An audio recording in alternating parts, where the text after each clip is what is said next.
कहानी है एक पुलिस ऑफिसर की जिसे एक गलती करने की वजह से कुछ टाइम के लिए सस्पेंड कर दिया था। उसके दिल में एक गिल्ट है जिस बारे में वो किसी को नहीं बताता। फिलहाल वो इमरजेंसी कॉल सेंटर पर जॉब कर रहा है जहां उसे एक लड़की की कॉल आई जिससे उसकी पूरी जिंदगी बदल गई। इस पुलिस ऑफिसर का नाम जो होता है, जो नाइट शिफ्ट में 911 यानी इमरजेंसी कॉल सेंटर पर जॉब करता है। जो को सस्पेंड इसलिए किया गया था क्योंकि अपनी ड्यूटी के दौरान उससे एक गलती हो गई। इस वजह से उस पर एक केस चल रहा है जिससे वो जल्द से जल्द आजाद होना चाहता है। कल कोर्ट में उसकी आखिरी सुनवाई है। अगर तो वो बेगुनाह साबित हो गया तो फिर से पुलिस ऑफिसर की नौकरी कर सकता है। उसकी वाइफ ने भी उसकी इस गलती की वजह से जो को छोड़ दिया। जो की एक बेटी भी है जिसे उसकी वाइफ साथ ले गई और वो जो को बेटी से मिलने भी नहीं देती। इस टाइम जो की जिंदगी काफी मुश्किल चल रही थी। एक रिपोर्टर उसे बार बार कॉल करती है क्योंकि वो जो के बारे में जानना चाहती है, लेकिन वो उसे कुछ नहीं बताता क्योंकि अपने केस को जो दुनिया के सामने उछालना नहीं चाहता था। अब जो अपनी वाइफ को कॉल करता है बेटी से बात करने के लिए, मगर उसकी वाइफ कॉल नहीं उठाती, इसीलिए वो अपने काम पर लग गया। अब जो को एक औरत एमिली की कॉल आई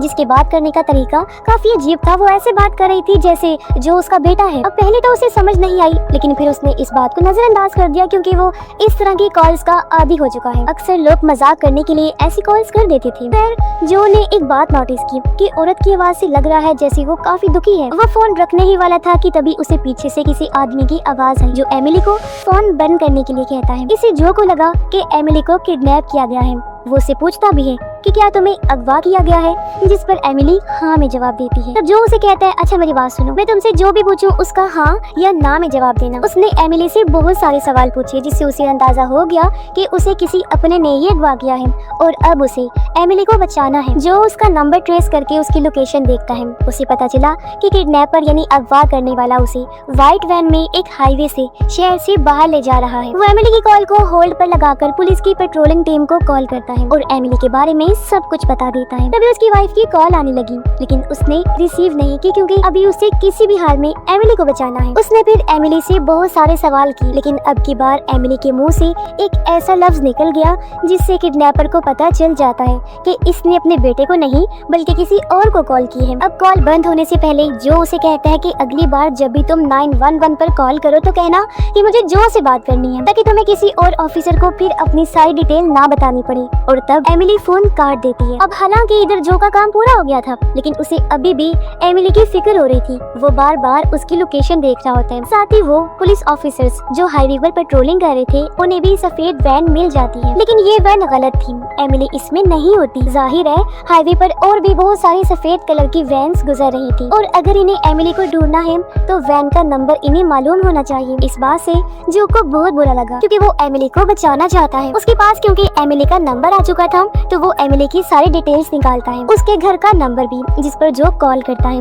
तब एमिली की 6 साल की बेटी कॉल उठाती है और जो उससे बात करने लगा। बच्ची बताती है कि घर में बस मैं और मेरा छोटा भाई है। डैड आए थे जो मॉम को अपने साथ ले गए हैं। जो उससे डैड का नाम पूछता है तब बच्ची हेनरी नाम बताती है। उसे अपने डैड का नंबर भी याद था जिसे वो जो को दे देती है। तब जो उस नंबर से उसकी गाड़ी का नंबर भी पता लगा लेता है। साथ ही उसे पता चला कि हेनरी के खिलाफ पहले भी कई बार केस चल चुके हैं। अब घर पर बच्चे क्योंकि अकेले थे तो जो को उनकी भी फिक्र हो रही थी, इसलिए उसने बच्ची को कहा कि तुम परेशान ना हो बेटा, मैं जल्दी किसी को तुम्हारे पास भेजता हूँ। और फोन बंद करने के बाद जो हाईवे वाली पेट्रोलिंग टीम को वैन का नंबर दे देता है। फिर वो अपने डिपार्टमेंट कॉल करके कहता है कि 2 बच्चे घर पर अकेले हैं तो उनकी मदद करने के लिए वहाँ किसी को भेजा जाए। लेकिन जितनी भी रेस्क्यू टीम थी सबके सब मसरूफ थी क्योंकि एक जगह पर आग लगी थी, जिस वजह से लोगों को अपने घरों को छोड़कर जाना पड़ रहा था और सारी रेस्क्यू टीम उनकी मदद में लगी हुई। एक बार फिर रिपोर्टर का कॉल आया, लेकिन इस दफा भी जो कॉल नहीं उठाता। वो काफी परेशान था, उसे समझ नहीं आ रही थी कि क्या किया जाए।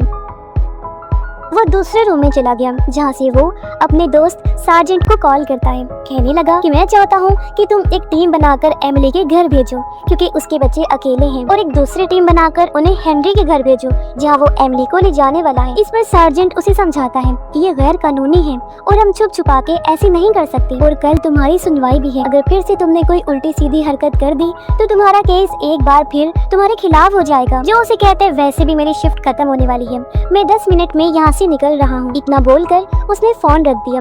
वो एक बार फिर एमिली के नंबर पर कॉल करता है, लेकिन इस बार उसकी कॉल नहीं हो पाती। वो अपनी वाइफ को कॉल करता है। उसने फोन तो उठाया, लेकिन वो ये कहकर कॉल काट देती है कि रात की 2 बज रही हैं, तुम्हें इतनी रात को कॉल नहीं करनी चाहिए थी। जो एमिली को लेकर काफी टेंशन में था, इसीलिए अपने पर्सनल नंबर से हेनरी को फोन कर देता है। वो उसे एमिली के बारे में पूछने लगा। हेनरी कहता है मैं कुछ नहीं जानता उसके बारे में। इस पर जो कहता है मैं जानता हूँ, तुम वैन के जरिए अपनी वाइफ को हाईवे से शहर की तरफ ले जा रही हो। ये सुनकर बिना बोले हेनरी फोन काट देता है। जो एक बार फिर उसे कॉल करता है, लेकिन कॉल नहीं लगती अब की बार। अब जो अपने कोलीग को कॉल करता है, जो काफी परेशान था क्योंकि उसे जो के लिए कल कोर्ट में झूठी गवाही देनी थी। वो कहता है कि अगर किसी को पता चल गया कि मैं झूठी गवाही दे रहा हूँ तो मेरी नौकरी जा सकती है। इस पर जो ने उसे समझाया कि ऐसा कुछ नहीं होगा, तुम परेशान ना हो। अब जो उसे एमिली के केस के बारे में सब कुछ बता देता है और कहता है कि मैं चाहता हूँ तुम एमिली के घर जाओ ताकि तुम्हें इस केस के बारे में और जानकारी मिल सके। तभी एक ऑफिसर आकर जो को कहती है कि आपके लिए एक छोटी बच्ची की कॉल है। वो समझ गया कि एमिली की बेटी है,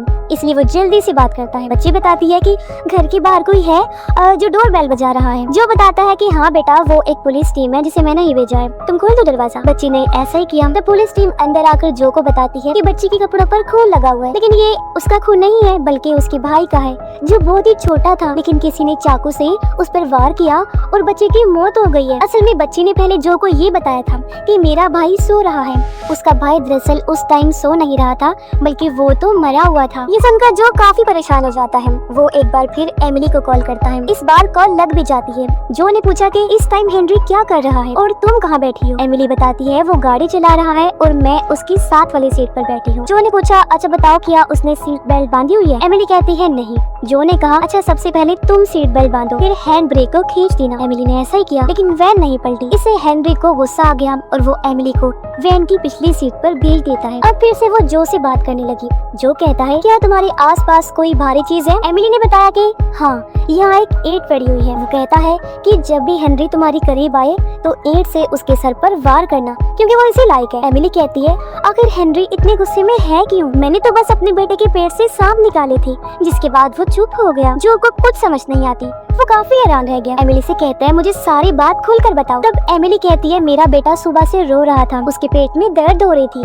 मुझे लगा कि उसके पेट में सांप है, तो मैंने चाकू से उसका पेट काट कर सांप को बाहर निकाल दिया, जिसके बाद वो पूरी तरह से खामोश हो गया। अब ये सुनकर जो अपना सर पकड़ के बैठ गया, क्योंकि उसे समझ आ गई थी कि उसमें उसके हस्बैंड हेनरी की कोई गलती नहीं है। सारा कसूर तो एमिली का है, क्योंकि उसने अपने बेटे को मार दिया और हेनरी उसे घर से इसीलिए ले गया ताकि वो अपनी बेटी को भी ना मार दे। उधर जब हेनरी एमिली के पास आया तो वो ईंट से उस पर हमला कर देती है। जाहिर है ऐसा करने के लिए उसे जो ने जो कहा था। ऐसा करने के बाद वो भाग जाती है और ये सारा कुछ जो फोन पर सुन रहा होता है। उसे अपनी गलती का एहसास हुआ कि मैंने ही उसे ऐसा बोला था। और अब जो के उस दोस्त की कॉल आती है जिसे उसने एमिली के घर जाने को कहा था। वो जो को बताता है कि एमिली का मेंटल बैलेंस ठीक नहीं है। पहले वो एक मेंटल हॉस्पिटल में थी, लेकिन हेनरी के पास इतने पैसे नहीं थे कि वो उसके दिमाग का इलाज करवाता, इसलिए वो उसे घर ले आया। और अब जब बात हद से बढ़ गई है, यानी एमिली ने अपने बेटे की जान ले ली है, तो हेनरी उसे घर से दूर ले जा रहा है। अब तक जो को समझ आ गई थी कि हेनरी उसे मेंटल हॉस्पिटल ले जा रहा है, इसलिए वो हेनरी को कॉल करता है जिसके सर से खून बह रहा था, लेकिन उसे सिर्फ अपनी बेटी की परवाह थी। यह जो को अपनी गलती का एहसास होता है कि अगर मैंने उनके मैटर में दखलंदाजी ना की होती तो अब तक हेनरी उसे मेंटल हॉस्पिटल ले जा चुका होता। वो एमिली को कॉल करने की कोशिश करता है, लेकिन वो कॉल रिसीव नहीं करती। तभी एक ऑफिसर आकर उसे बताता है कि तुम्हारे लिए किसी औरत एमिली की कॉल है। अब हालांकि जो का ड्यूटी टाइम खत्म हो गया था, लेकिन वो अपनी ड्यूटी जारी रखता है, क्योंकि अब उसे अपनी गलती को सुधारना है। कैसे भी करके वो हेनरी की मदद करना चाहता था। वो एमिली से बात करता है, जो उसे बताती है कि इस टाइम मैं हाईवे के एक पुल पर हूँ, मेरे कपड़ों पर खून लगा हुआ है, ये खून किसका है क्या तुम जानते हो। लेकिन जो कोई जवाब नहीं देता। अब बातों ही बातों में एमिली को याद आता है कि ये तो मेरे बेटे का खून है। वो कहती है कि मैंने अपने बच्चे को ही मार दिया है, मुझे इस बात का अफसोस है, इसलिए अब मुझे जीने का कोई हक नहीं है, तो मैं इस पुल से कूदने वाली हूँ। जो उसे कहता है कि तुम ऐसा मत करो, क्योंकि अभी भी बहुत सारे लोग ऐसे हैं जो तुमसे प्यार करते हैं, इसमें सारी गलती मेरी है। ये कहते हुए उसकी आंखों में आंसू आ गए, क्योंकि सच में जो की ही गलती थी। और अब वो जल्दी से दूसरी टीम को भी एमिली के पास भेज देता है। तब तक उसे एमिली को अपनी बातों में उलझा कर रखना होगा। वो एमिली को अब अपनी कहानी बताता है। कहता है कि मुझसे बहुत बड़ी गलती हो गई थी। 8 महीने पहले अपनी ड्यूटी के दौरान मैंने 19 साल के लड़के को गोली मार दी थी। कल मेरी कोर्ट में आखिरी सुनवाई है। मैंने खुद को बेगुनाह साबित करने के लिए झूठे गवाहों को इकट्ठा किया हुआ हुआ है। वो जब मेरे हक में गवाही देंगे तो शायद मैं बेगुनाह साबित हो जाऊं और मेरी जॉब मुझे वापस मिल जाए। उन गवाहों में उसकी वाइफ भी शामिल थी, जो इस हरकत की वजह से उसे पसंद नहीं करती। यही वजह है कि वो नहीं चाहती कि उनकी बेटी जो से बात करे या फिर मिले, क्योंकि जो ने बहुत गलत किया था उस बच्चे के साथ। भले ही वो ड्यूटी पर था, लेकिन उसे अपने गुस्से पर कंट्रोल करना चाहिए था। अब एक तरह से एमिली और जो दोनों एक जैसे ही हैं। दोनों को ही अपने दिमाग पर कंट्रोल नहीं है। लेकिन एमिली को अब जब अपनी गलती का एहसास हुआ तो वो खुद को सजा देना चाहती है। लेकिन इस मामले में जो बिल्कुल उल्ट है। हालांकि उसे पता भी है कि मैंने गलत किया है, लेकिन वो तो खुद को बेगुनाह साबित करने के लिए झूठ का सहारा ले रहा है। ये सारी बातें बताते हुए जो इमोशनल भी हुआ, उसकी आंखों में आंसू भी आ गए। उसका मन भी थोड़ा हल्का हो गया था, क्योंकि 8 महीने में पहली बार उसने किसी को अपनी कहानी बताई थी। और अब जो को पुलिस सायरन की आवाज आती है, क्योंकि पुलिस एमिली तक पहुंच गई थी। एमिली उसे कहती है, यहाँ तो पुलिस आ गई है, मैं उनके हाथों लगना नहीं चाहती, मैं पुल से कूद जाऊंगी। लेकिन यहाँ पर जो फोन काट देता है। उसे बार बार अपनी गलती का पछतावा हो रहा था। वो कई बार उसे कॉल करता है, फिर जहाँ इस बार पुलिस फोन उठा लेती है। वो बताते हैं कि एमिली पुल से कूदने वाली थी और उससे पहले ही हमने उसे पकड़ लिया। ये सुनकर जो को थोड़ी तसल्ली हो जाती है। साथ ही जो को ये बताया गया कि खुशकिस्मती से एमिली का बेटा भी जिंदा है। हालांकि वो काफी जख्मी है, लेकिन उसे आईसीयू में भेज दिया गया है। ये सुनकर जो को काफी अच्छा महसूस हुआ कि आज मेरी वजह से 2 लोगों की जान बच गई है। साथ ही उसे इस बात का भी एहसास हुआ कि अगर मैंने इस फैमिली के साथ अच्छा किया तो उस फैमिली के साथ मैंने गलत किया था, जिस लड़के को 8 महीने पहले मैंने मारा था। एक तरह से मैंने उन सबकी ही जिंदगी बर्बाद कर दी। जो को अब अपनी गलती का एहसास होता है, इसलिए वो अपनी कोलीग को कॉल करके कहता है कि कल तुम मेरे हक में झूठी गवाही मत देना, जो कुछ भी हुआ था वो बिल्कुल सच बताना। उसका कोलीग कहता है कि जानते हो ना, अगर मैंने ऐसा किया तो तुम्हें तुम्हारी नौकरी वापस नहीं मिलेगी, तुम्हें जेल भी हो सकती है। जो कहता है मुझे इस बात से कोई फर्क नहीं पड़ता। इसके बाद वो सभी गवाहों को कॉल करके कहता है कि किसी को भी झूठी गवाही देने की जरूरत नहीं है। साथ ही वो उस रिपोर्टर को भी कॉल करता है जो बार बार जो को कॉल करती थी उसकी स्टोरी जानने के लिए, और आज वो उसे भी सब कुछ